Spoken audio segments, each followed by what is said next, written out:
What is a general lien? General liens are claims against the property of a debtor. Unlike some other types of liens, a general lien is not limited to one specific asset or property owned by the debtor. Instead, the lien provides the creditor with the right to seize any and all assets of the debtor in order to settle the outstanding amount due. When a general lien is imposed, the creditor is granted the right to claim ownership of both the real and the personal property of the debtor in order to settle the debt. This means that the creditor may choose to seize assets like the balances of any bank accounts the debtor currently has, any type of real estate, and even stocks and bonds that are owned by the debtor. Even property such as motor vehicles, furnishings, and jewelry are subject to the settling of a general lien. Any asset that can be converted into cash for the purpose of paying off the debt is covered under the terms of the lien.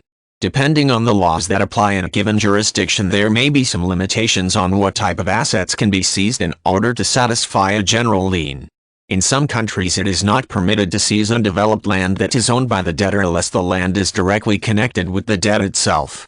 Other countries place limits on the seizure of certain types of property, such as the primary residence of the debtor, while allowing the seizure of secondary properties that the debtor does not claim as a primary residence. Again, this is based on the assumption that the primary residence is not directly related to the debt that is being settled by the lien. When the general lien is imposed to settle debts such as outstanding taxes owed to a local or national government tax agency, there are rarely any real limitations on the general lien.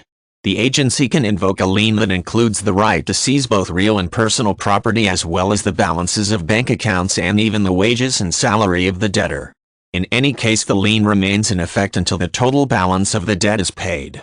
The imposition of a general lien is usually considered a last resort. Most entities will attempt to work out payment arrangements with the debtor before proceeding with this serious step. Only in situations where the debtor has been unresponsive or hostile to those attempts would the situation escalate to the point where a general lien is imposed.